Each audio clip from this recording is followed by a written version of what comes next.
चलिए आपका यहाँ रूल नंबर 21 देखते हैं। A and B can do a work in 12 days and B and C can do the same work in 6 2/3 days। ठीक है, तो अगर सबसे पहले स्टेप की बात करूं, इनका एलसीएम लेना है, तो 12 और 6 2/3 इनका एलसीएम आपका नहीं आ सकता ना, क्योंकि आपका ये मिक्स फ्रैक्शन में नंबर है। तो मिक्स फ्रैक्शन नंबर को पहले आपको फ्रैक्शन में कन्वर्ट करना पड़ेगा।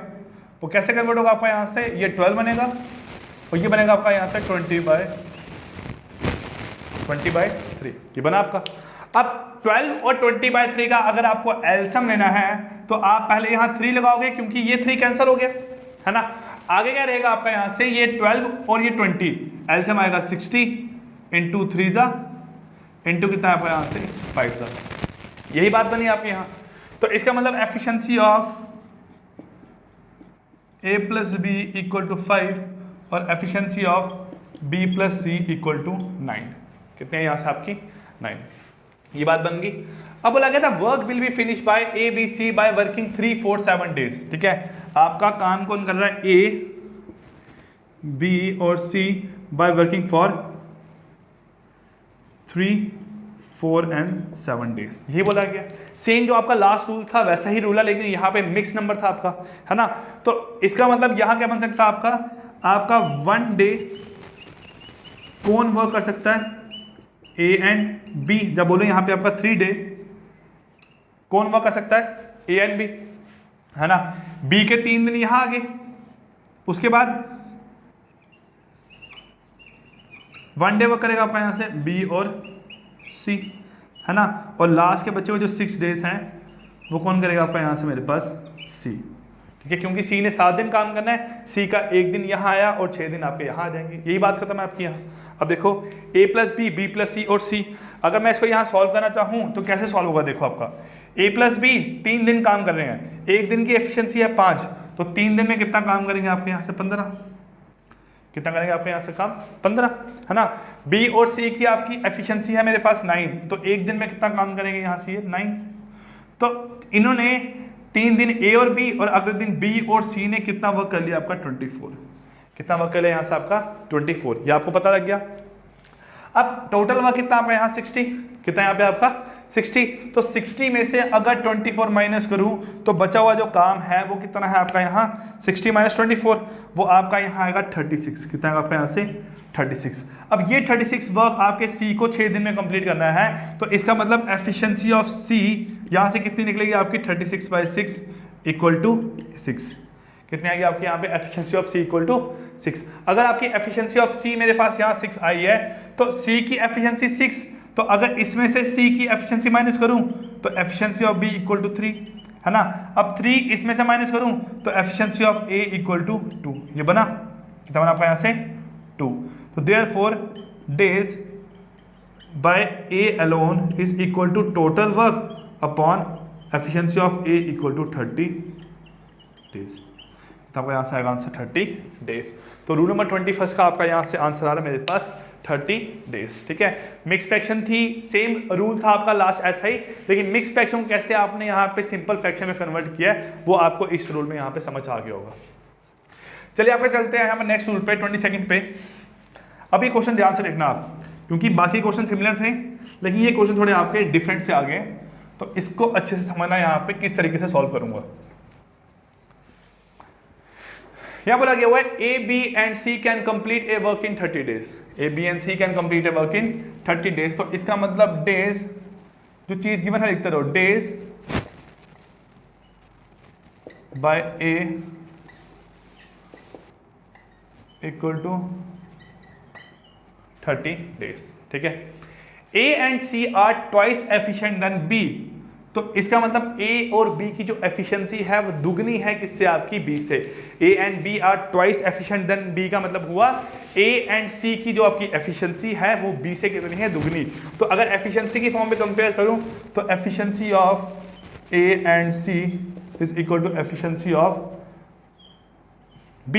देखिए किस फॉर्म में आएगी रेशियो, यहां से अगर निकालूं = 2:1, = 2:1, ये आपकी यहाँ पे चीज आ गई।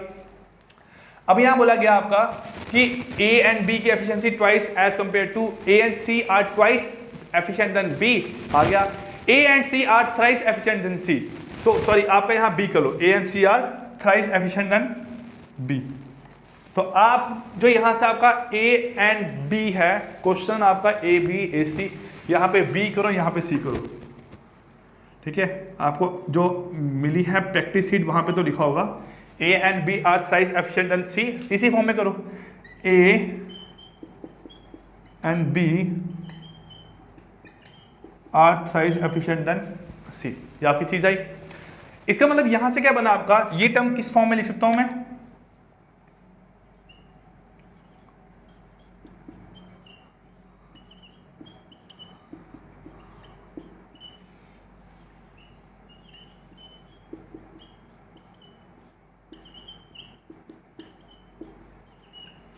ये फॉर्म लिख सकता हूं, है ना। ए और सी 2/1, ठीक है, A plus C upon B की एफिशिएंसी कितनी है 2/1, और efficiency of A and B upon efficiency of C कितनी है 3/1। ये चीज आपकी यहां आ गई। लेकिन अगर आप यहां कंपेयर करो तो efficiency of A B plus C, efficiency of A B plus आपकी यहां से सी, ये यहां पे सम आ रहा 3, यहां पे सम कितना आ रहा 4। सुनो मैं ध्यान से क्या बोल रहा हूं, यहां पे efficiency of A plus C upon efficiency of B का सम कितना आया 3। यहाँ पे efficiency of A plus B upon efficiency of C कितना सम आया यहाँ से इसका 4, है ना। तो ये आपका अगर बात करूं, ऐसा कहीं नहीं हो सकता। अगर मैं बोलूं मैं, मेरा भाई, उसका छोटा भाई, हम तीनों भाई जो है ना, हम 10 वर्क कर सकते हैं, तो हम हर कंडीशन पे 10 ही वर्क करेंगे। हम कंडीशन के हिसाब से हमारा काम करने की क्षमता कम नहीं होगी।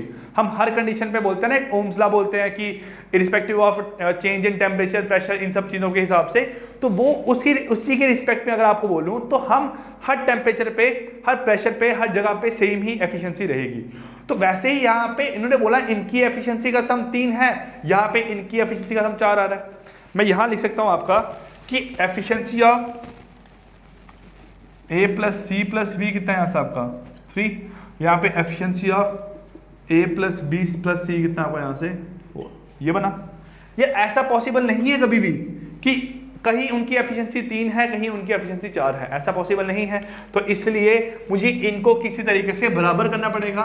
तो बराबर करने का तरीका है आपका रेशियो प्रोपोर्शन में लाई करता है, जो इसका सम है उसको यहाँ पे मल्टीप्लाई करो, और जो इसका सम है उसको यहाँ पे मल्टीप्लाई करो। ये तरीका है आपका रेशियो प्रोपोर्शन का। अगर इसका सम 4 था, आपने 4 मल्टीप्लाई किया, ये बन गया 8/4, और ये बन गया यहाँ से 9/3। कितना बन गया 9/3 बना। अब यहाँ पे सम कितना आ रहा 12, यहाँ पे सम कितना आ रहा 12, मतलब बराबर हो गया, बात ही खत्म हो गई हमारे पास यहाँ पे। अब आगे क्वेश्चन देखो आपका यहाँ से क्या है। अगर एफिशिएंसी ऑफ बी की बात करूँ वो इक्वल टू 4 है, और efficiency of C equal to कितना आपके यहाँ पे 3, है ना। सी की 3, बी की 4, और टोटल आपकी 12 है, तो 4 और 3, इसका मतलब एफिशिएंसी ऑफ ए कितना बन के आएगा यहाँ से आपका 5। एफिशिएंसी ऑफ ए यहाँ से कितना बन के आएगा आपका 5। तो 5 और 3 8, और 4 कितना हो गया आपका यहाँ से 12। अब बोला गया कि आपको यहाँ निकालने को find in how many days A alone can complete the work, कि आपका यही काम मेरे पास ए अलोन कितने दिन में खत्म करेगा।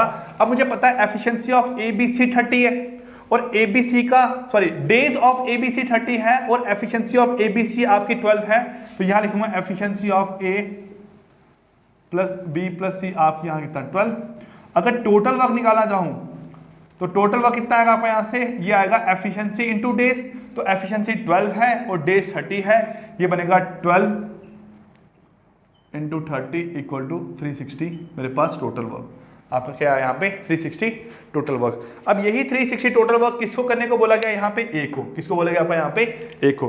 तो यहाँ लिखूंगा therefore days by A alone is equal to 360 upon आपका एफिशिएंसी ऑफ ए कितना हो यहाँ से 5 इक्वल टू 72 डेज। 72 डेज आपका आंसर आएगा मेरे पास रूल नंबर 22 का। आपको एफिशिएंसी की रेशो गिवन थी, टोटल डेज गिवन थे, तो आपने यहाँ से मेरे पास इंडिविजुअल एफिशिएंसी निकाली, टोटल वर्क निकाला, और ए अकेला काम करने को कितने दिन लेगा हमने ये यहाँ पे फाइंड आउट कर लिया। क्लियर। चलते हैं आपका यहाँ रूल नंबर 23 पे।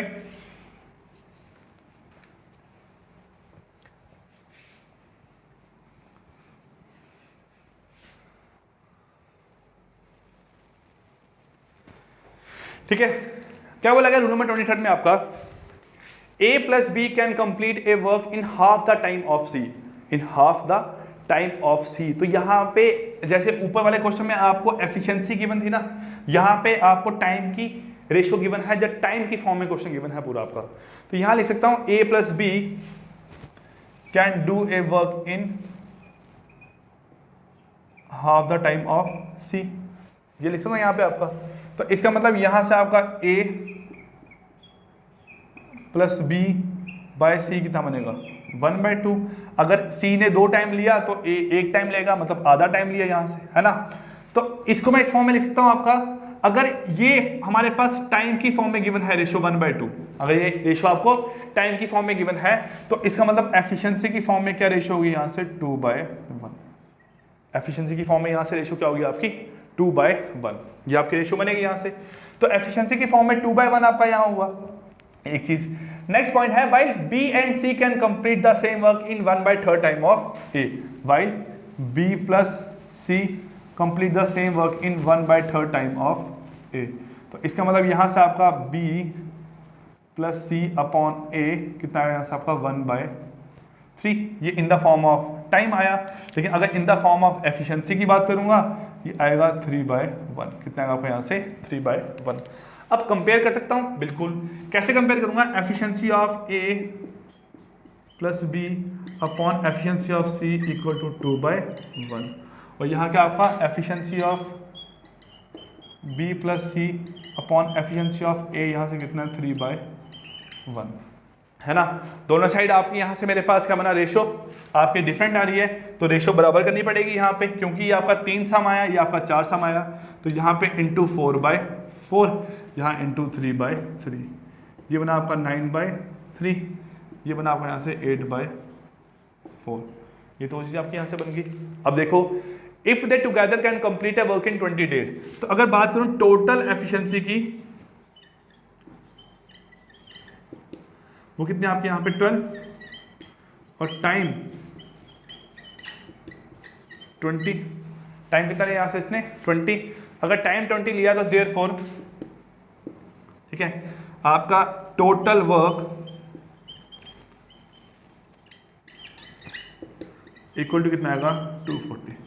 कितना आपका यहाँ पे है टोटल वर्क 240। इसका मतलब यहाँ से अगर ए के दिन निकालूं तो days by A alone equal to days by B alone equal to days by C alone is equal to, ये कितना आएगा 240 upon sum, 240 upon sum, 240 upon, ये बना आपका यहाँ से। तो अगर एफिशिएंसी ऑफ ए की बात करूं, यहाँ से एफिशिएंसी ऑफ सी कितनी आ रही है आपकी 4, एफिशिएंसी ऑफ ए कितनी है यहाँ से आपकी 3, तो एफिशिएंसी ऑफ बी कितनी है यहाँ से आपकी 5, कितनी आपकी यहाँ से 5। अब ए के दिन निकालने हैं तो 240 अपॉन 3, ये कितना आंसर आएगा 80 डेज, है ना। बी के दिन 240 अपॉन 5, ये कितना आएगा आपका यहाँ से मेरे पास 48 डेज, 48 डेज। और थर्ड आपका 240 अपॉन क्या आपका यहाँ से सी का 4, क्या आपका यहाँ से 60 डेज, क्या आपका यहाँ से आया 80, 48 और 60 डेज आपके इस क्वेश्चन का मेरे पास यहाँ पे करेक्ट आंसर आपका रूल नंबर 23 का। क्लियर, ये आपके रूल नंबर 23 तक मेरे पास पार्ट कंप्लीट हो गया है। तो इस वीडियो में हमने आपका रूल नंबर शायद 15 या 16 से आपका रूल नंबर 23 तक पढ़ा पूरा, तो आपको ये रूल अच्छे से समझ आए होंगे। हमने 3 वीडियोस देख ली हैं, 3 वीडियोस में आपके 23 रूल खत्म हुए हैं। नेक्स्ट वीडियो में जो बचे हुए आपके 5-6 रूल्स हैं वो करवाऊंगा, और उसके बाद कुछ क्वेश्चंस करेंगे जो आपको एग्जाम में पूछे जाते हैं। तो मिलते हैं स्टूडेंट्स नेक्स्ट क्लास में, तब तक के लिए take care, good bye, thank you.